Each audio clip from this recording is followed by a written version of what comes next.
Hi అండి అందరికీ. ఇదిగోండి, ఇది వామాకు. ఇది ఎంతమందికి తెలుసో కామెంట్ చేయండి ఖచ్చితంగా. మీకు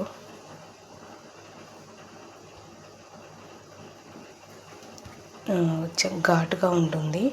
నేను ఇదివరకు బజ్జీలు వేసాను, కానీ పచ్చడి చేయడం నేను ఇదే మొదటిసారి వామాకు పచ్చడి చేస్తున్నాను.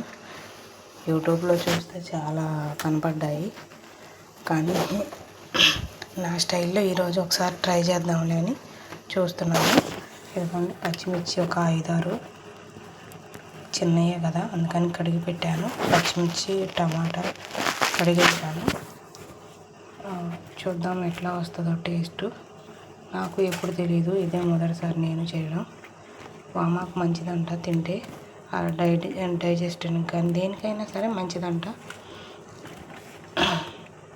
అందుకని ఈరోజు ట్రై చేస్తున్నాను. హిట్ అయిద్దో ఫ్లాప్ అయిద్దో తెలియదు, చూద్దాం. ఒక కొత్త వంట ట్రై చేసేటప్పుడు భయంగానే ఉంటుంది. మళ్ళీ పాడైపోతేనేమో పాడైపోయిందని బాధ. బాగా వస్తే పర్లేదు, కానీ ఏమాత్రం పాడైనా ఇంత చేసి పాడైపోయింది అనిపిస్తుంది.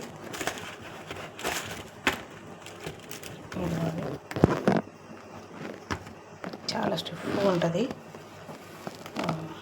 ఆకు, కానీ ఎమ్మటే నీళ్ళలో వేయగానే మెత్తబడిపోతుంది. ఆవిరి తగలంగానే. చూద్దాం ఎలా వచ్చిందో. వచ్చినాక మళ్ళీ వీడియో పెడతాను చేసినాక. మీకు ఎంతమందికి తెలుసు, మీరు ఎంతమంది వామాకు ట్రై చేశారు పచ్చడి రసానిగా కామెంట్ చేయండి. వీడియో నచ్చితే లైక్ చేయండి, షేర్ చేయండి, సబ్స్క్రైబ్ చేసుకోండి. Thank you.